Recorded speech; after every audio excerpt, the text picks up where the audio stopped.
Bienvenidos a Cruce de Palabras por Telesur. Soy Luis Hernández Navarro y hoy nos acompaña en estudio el escritor Paco Ignacio Taibo para conversar sobre un acontecimiento de hace 50 años terriblemente actual, el Movimiento Estudiantil Popular en México de 1968. Paco fue dirigente de ese movimiento, representante en el comité de huelga de la facultad en la que dizque estudiaba, la Facultad de Ciencias Políticas, y es autor de 2 libros apasionantes sobre el movimiento. Una novela fantasiosa, Héroes Convocados, y una crónica de la vida cotidiana en el movimiento. Paco, muchas gracias por estar con nosotros aquí en el programa. Un placer. Pusiste cara extraña cuando dije que no eras dirigente. No era dirigente, era militante de la estructura media. El movimiento tenía una graduación interesante. Nunca llegué al consejo, pero además tenía que estarme cubriendo la espalda porque en aquellos momentos yo era extranjero. No me había nacionalizado. Aplicar el 33 bueno, en eso, y lo del intentaron. Algún día alguien me hizo el favor de rescatar el expediente de gobernación, pero lamentablemente para ellos me confundían con mi padre. Y entonces tenían un cacao. Lo mismo yo estaba en una reunión en Televisa que estaba hablando en una asamblea en el informe de gobernación. ¿En dónde la ubicuidad? Afortunadamente, esa confusión impidió que me aplicaran el 33. Paco, tú captaste en tu crónica del 68, en tu libro sobre el 68, la vida cotidiana de ese movimiento. Las brigadas, las discusiones, las idas a las fábricas. ¿Cómo era el ambiente que se vivía en esos días en la Ciudad de México? Yo creo que la huelga adquirió una dinámica tan rápida, y fue sorprendiendo a los que la estábamos viviendo, que los saltos de conciencia fueron espectaculares. O sea, yo recuerdo el inicio de la huelga en ciencias políticas, que empezó antes que en el resto de las escuelas, pidiendo la libertad de los presos políticos, como un fenómeno marginal en una facultad chiquitita donde la izquierda era muy fuerte. Y de repente, después del bazucazo... ¿El bazucazo? ¿Cuál fue el bazucazo? Mira, todo es extraordinariamente confuso en la memoria, pero en la secuela de los hechos que pudimos luego reconstruir, hay 2 movilizaciones, una de ellas de alumnos del Poli protestando por agresiones de granaderos en la calle contra estudiantes del Politécnico, que intenta ser conducida por la Federación de Estudiantes del Politécnico, muy reaccionaria, y una manifestación del 26 de julio ritual, donde íbamos a rendir homenaje anual a la Revolución Cubana, la pequeña izquierda. Y entonces coinciden en el Zócalo, y la paranoia habitual del aparato del Estado, de todo lo que no entiendo, todo lo que no controlo, lo reprimo, produjo una represión desmesurada. Yo creo que además en aquellos momentos el aparato del Estado vivía desde su cabeza, el Chango Díaz Ordaz para abajo, vivía en una paranoia tremenda, típica de los comportamientos priistas, ¿y quién quiere grillar aquí para fregarme la sucesión presidencial? El gran solitario del palacio. Y los rejuegos estos desmanes los está provocando. Siempre vieron los movimientos sociales como extrañas manipulaciones salidas de los dineros de quién sabe dónde. Como si pudieras movilizar a 11,000 estudiantes ese día. Y entonces la represión creó un circuito instantáneo en las escuelas del centro de la Ciudad de México de resistencia. Y entonces empezaron a volar las piedras y al rato las molotovs, muy espontáneo. No había un gran nivel de organización en Prepa 1, Prepa 2, Prepa 3 y las vocacionales del centro. Pero el choque fue creciendo y creciendo y creciendo. Y en medio de la locura autoritaria, el gobierno pone al ejército en la calle y se lanzan a tomar el simbólico Prepa 1 donde yo había estudiado. La escuela de los murales de Rivera, Siqueiros, Charlotte. ¿El origen del muralismo mexicano? Y el centro simbólico de la universidad, aunque fuera una prepa. En las mañanas era Prepa 1, en las tardes era Prepa 3. Y le meten un bazucazo a la puerta. ¿Quién dio las órdenes de esta extrema virulencia en la escala de mando?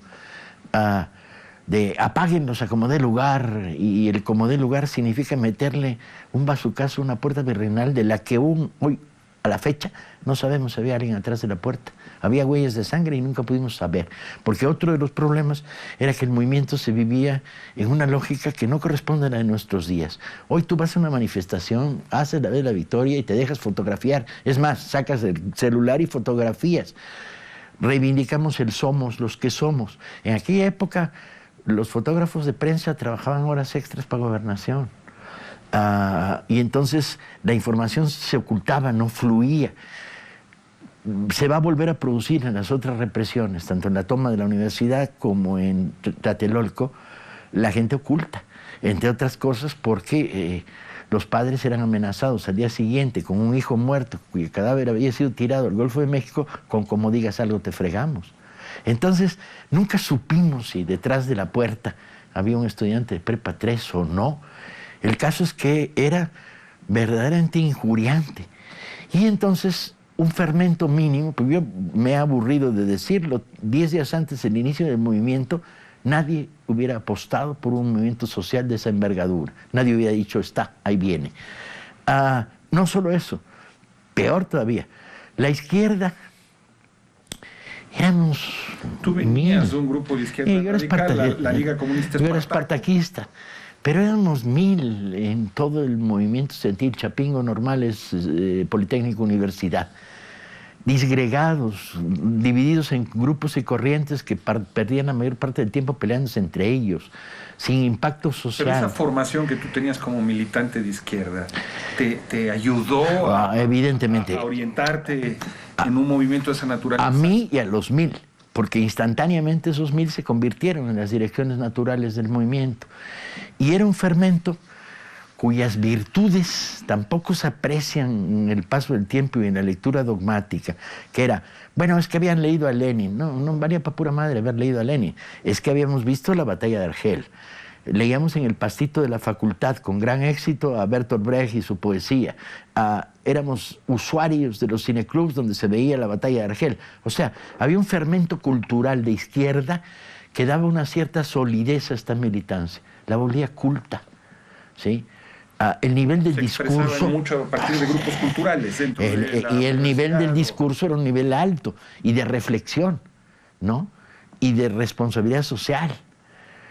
Pero lo sorprendente no era eso, lo sorprendente fue de repente estamos en la facultad y él dice, se está votando la huelga en medicina.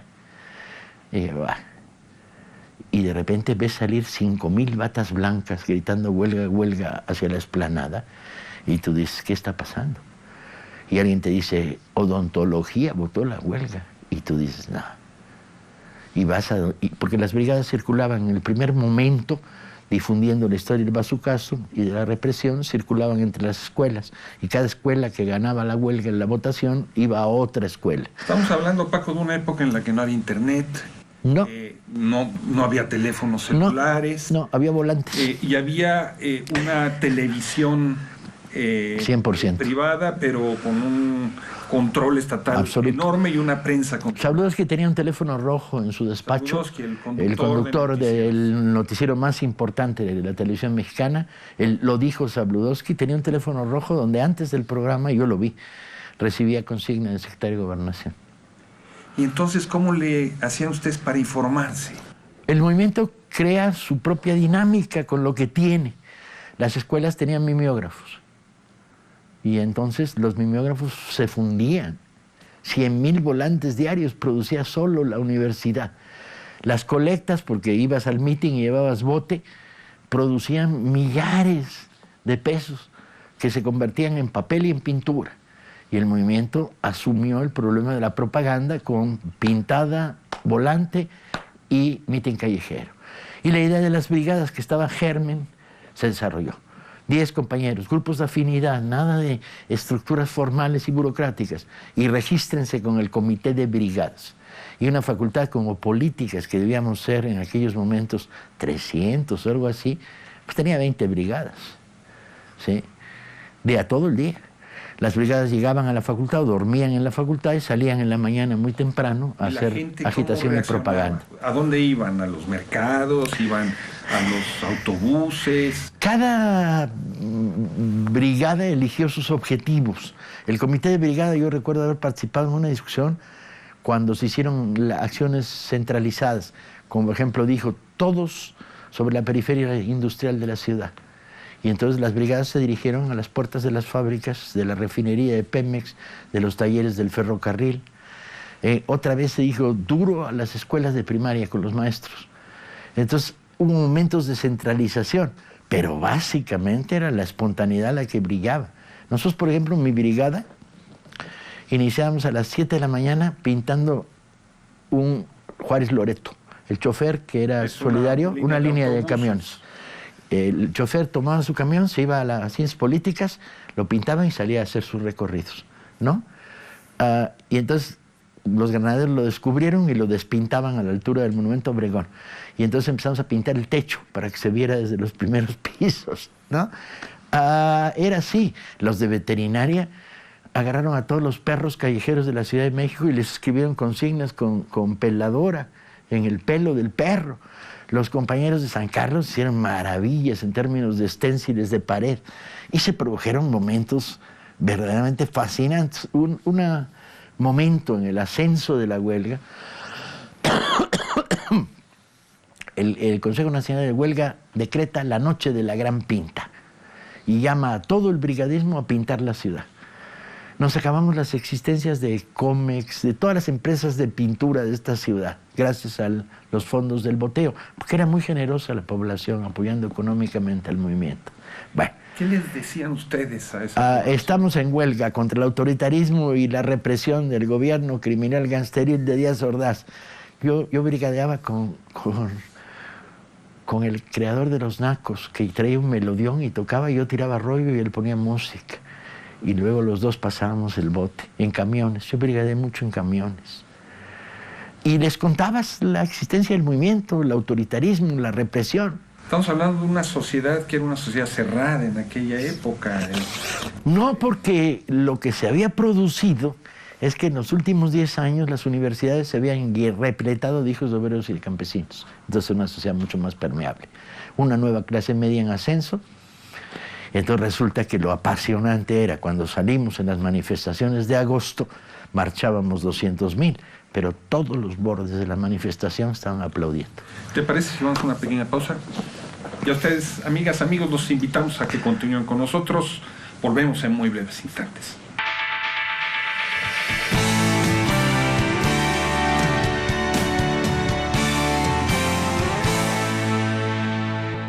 Estamos ya de vuelta en este cruce de palabras conversando con el escritor Paco Ignacio Taibo II, autor de 2 clásicos sobre el movimiento estudiantil de 1968, Héroes Convocados y el 68 precisamente, y activista de ese mismo movimiento. Paco, ¿qué fue lo que sucedió en ese 68? ¿Cómo explicarnos que de la calma haya surgido la tempestad? Una sociedad cerrada desde arriba, autoritaria hasta decir basta, represiva, censuradora, monolítica, sin espacios de respiro. Y de repente estalla por el único lugar donde había oxígeno, que eran las escuelas. Movimiento sindical controlado al 100%, periódicos controlados al 100%, televisión, radio controlados al 100%, movimiento campesino al 100%. No había un solo diputado de oposición en este país, a nada. Y entonces explota por este sector, que percibe y que provocado por la represión va percibiendo el combate contra el Estado autoritario. El programa es muy raro, abolición de 2 artículos que convertían en delito la libertad, el derecho de opinión. Y que entonces, si opinabas esto, eras sujeto de cárcel. Destitución de los represores localizados, cuerpo de granaderos, ¿no? Director de la policía del DF, libertad de presos políticos, que se incluye en el programa. Diálogo público, que es el punto no existente, pero que acompaña el movimiento para forzar a que estas cosas se discutan. Pero en el fondo lo que existía era un movimiento de raíz y de base que creció en términos de conciencia muy rápido, de decenas de miles de estudiantes que percibían que vivían en un país autoritario, represivo y mentiroso, ¿no? Y que entran en choque. Lo verdaderamente apasionante es que el movimiento dura hasta diciembre, 123 días de lucha, con la masacre de Tlatelolco en la última etapa. Es que lo que hizo fue un pacto no escrito generacional de la bronca es forever, para siempre, contra este Estado autoritario. Un pacto no escrito que también produjo una literatura. Produjo literatura, produjo arquitectura, y estudiantes de arquitectura se fueron a los barrios a construir casas populares. Produjo medicina social, ¿sí? Produjo sindicalistas y revisores de la Ley Federal del Trabajo y activistas que se fueron a las comunidades obreras a tratar de organizar sindicatos. Produjo renovación de la estructura universitaria y creación de los sindicatos universitarios. Produjo grandes oleadas hacia el movimiento campesino y produjo una oleada que fue terrible, que fue la que llevó hacia los grupos de la lucha armada que fueron masacrados en los siguientes años. Todo esto era un magma, pero además era un fenómeno social. O sea, uno miraba y decía, bueno, esto es para siempre. Algún día vamos a destronar el Estado priista autoritario. Tú eres parte de esa literatura. ¿Qué otras obras crees que hay de trascendencia? Bueno, están los reflejos en la vida cotidiana de las cosas de José Agustín. Está el nacimiento de la crónica. La crónica adquiere un poder que no tenía, que se había perdido en México y se vuelve muy importante. Elena Poniatowska, Carlos Monsiváis y González de Alba con el primer libro. Pero además crean un fermento que producirá en los siguientes años la crónica de las luchas sociales, y en el que nos inscribimos muchísimos de los que aquí seguimos y estamos. En términos de novela, está el libro de Castañeda. No es tan potente la novela, el movimiento era como muy terrible y no sabías cómo contarlo. Algo se produjo en teatro, llega al cine, con retraso evidentemente, Rojo Amanecer, etc. Pero sobre todo lo que queda es una especie de memoria colectiva. Yo dedicaba mi libro de 68 a un activista del CEU que no había nacido en 68, pero que tenía memoria histórica del 68. Bueno, ¿en qué planeta se sale a recordar el 2 de octubre 50 años después? Todos los años, 2 de octubre no se olvida, porque en este país las heridas abiertas no cicatrizan. Sin embargo, a pesar de ese pacto generacional, una parte muy importante de los liderazgos de ese movimiento se convirtieron en las élites de recambio del régimen. Yo no diría que una parte muy importante. Culeros y traidores existen en todos lados. Yo diría que una parte muy pequeña y que tardó, no fue de inmediato. El Estado apenas si pudo cooptar en los siguientes años, al 68, a algunos que eran agentes de él desde el principio y no tuvo problema. No eran, con dirigentes muy importantes, como Gilberto Guevara Niebla. Y luego en una segunda etapa neutralizó. Echeverría hizo el intento con mucha claridad de decir, la apertura democrática, vuelvan a entrar por la puerta. Y tomó tiempo el desgrane. Guerrilleros convertidos en burócratas, burócratas convertidos en operadores de gobernación, pero tomó tiempo. Si analizas la lista de los miembros del Consejo Nacional de Huelga y de los comités de huelga de las facultades, ese 1,5 millar de activistas, el número de recaptados por el aparato estatal es relativamente pequeño. No podías hablar de más de un 10%. En gobernación, sí, importantísimo dirigente. Sí, y Lino Cegueda, huelga de Spicer. El equilibrio es más importante de este lado que de aquel, mucho más importante. De hecho, en la huelga de Spicer, 10 años después... la huelga de Spicer, una huelga de una empresa automotriz que fue tremenda. Sí, 7 años después. Había 8, 10 activistas del 68. de este nivel medio del que hablamos, en la construcción del autogobierno, en las direcciones, y a la fecha, yo creo que no hay generaciones que tengan tanta fortuna. Las otras generaciones, la anterior se había ponchado en minutos, la generación de los 60 se había ponchado en minutos, ya para el 66 quedaban 2, 3 personas ¿Un movimiento representativas. que cambió el país, Paco? Yo diría que sí, porque abrió la puerta. Y dijo, el cambio, no sé si será posible, pero es absolutamente necesario. Los rescoldos del 68 llegan hasta el día de hoy. Y se sigue viviendo como qué, como la tragedia de Tlatelolco, como la fiesta. Yo traté, es una visión compartida. Los partidarios de la flagelación siempre tratan de convertir el hecho simbólico en la derrota sangrienta. Yo al revés, en mi libro 68 lo que recuerdo fue la gran fiesta libertaria que significó el movimiento, los 123 días de huelga general, la construcción de formas de convivencia, la gran batalla de las mujeres por liberarse de la dictadura de su casa, donde tu hermano sí puede ir a la manifestación, pero tú no, que se fugaban saltando por las ventanas del baño para ir a las manifestaciones. Un proceso igualitario maravilloso que ahí tiene su germen. El magma cultural que duró un montón de años. En este país, en los 70 se leyó en las ciudades 68eras como no se había leído nunca. ¿Sí? En Héroes Convocados tú llamas a los héroes de tu juventud, a tus lecturas de Salgari. ¿En La venganza contra Díaz Ordaz? ¿Cómo es eso? Escribí una novela sobre la venganza, visto que no les podíamos ganar, pues en la literatura sí podíamos. Entonces mi novela, El sabueso de los Baskerville, agarra a Díaz Ordaz por el pescuezo y lo hace pomada, que por cierto me quisieron demandar los herederos de Díaz Ordaz por eso. ¿Con éxito o sin éxito? No, sin éxito. Está difícil convertir una fabulación literaria en sujeto de demanda, man. Esto de los héroes, Paco, el movimiento comienza reivindicando a figuras como el Che, a los vietnamitas, etcétera, etcétera, y de repente comienza a reivindicar a Zapata, a Villa. Yo creo que hay una ¿no? transición muy interesante. Tú llamas sí. a los personajes de Salgari o de Conan Doyle, ¿cómo son los referentes, son los referentes. Los grandes referentes en el 68 son los franceses.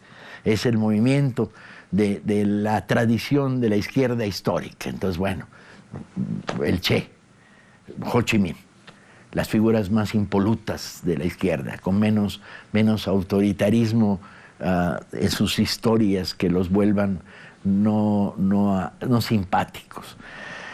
Pero el vacío del 68 y México, y la reacción post-68 es Rubén Jaramillo, Zapata, Pancho Villa, y va con lentitud hasta rescatar al juarismo, la generación liberal, a Lázaro Cárdenas, volver a ser una mitología popular arraigada con la historia nacional, donde se cruza. Hoy no es extraño que convivan en una manifestación la camiseta del Che y la imagen de Juárez. Con todo que Juárez es feo de a madre para hacer material de camiseta. Digo, en términos estéticos, no éticos. Tú decías, Paco, además de la herejía de hablar mal de nuestro prócer Juárez, el que has escrito. No hable mal, yo soy juarista, soy juarista de corazón. ¿Por qué mantener vivo ese movimiento? ¿Sigue vivo? Sí, absolutamente. Memoria viva. Genera entre las jóvenes generaciones curiosidad y autodecepción, porque no somos como esos, ¿no? Es eco. Y hay que leerlo más y estudiarlo más porque tiene virtudes grandes en materia de organización social. La asamblea como madre y reina, los dirigentes electos irrevocables en todo momento, la toma de decisiones colectiva, el paso a referéndum que se pasó varias veces, la estructura de ocupación, movilización, pero con el formulario de las brigadas, o sea, multiplicar los grupos de acción, autofinanciamiento, tiene un montón de virtudes y un peso importante en materia de política cultural. La historia y la cultura juegan en primera división. Y eso es 68. Hay quien dice que el mito del 68 se ha convertido en un lastre para la izquierda mexicana. Sí, lo dicen los de derecha. Así de feo, así de feo. O sea, aquellos que combaten el mito heroico y festivo y libertario del 68 es porque andan en el mito chabacano y reductivista de llenarse la cartera con el dinero del aparato del Estado. Pero hay quien dice también que el 68 potenció una visión extrainstitucional de la política que no corresponde a las necesidades de transformación de este país. Eso lo dirán los burócratas que quieren que la izquierda camine por los despachos, el control y el aparato formalizado. No habrá perdón, no habrá más penas ni olvido. La batalla por reivindicar el movimientismo sigue siendo una batalla esencial, ética, en el seno de la izquierda, y a los de la derecha que les den por las orejas. Paco, muchas gracias por estar con nosotros en este cruce de palabras. Y ustedes, amigos, amigas, muchas gracias por su amable asistencia. Ya saben, los esperamos la próxima semana aquí por Telesur.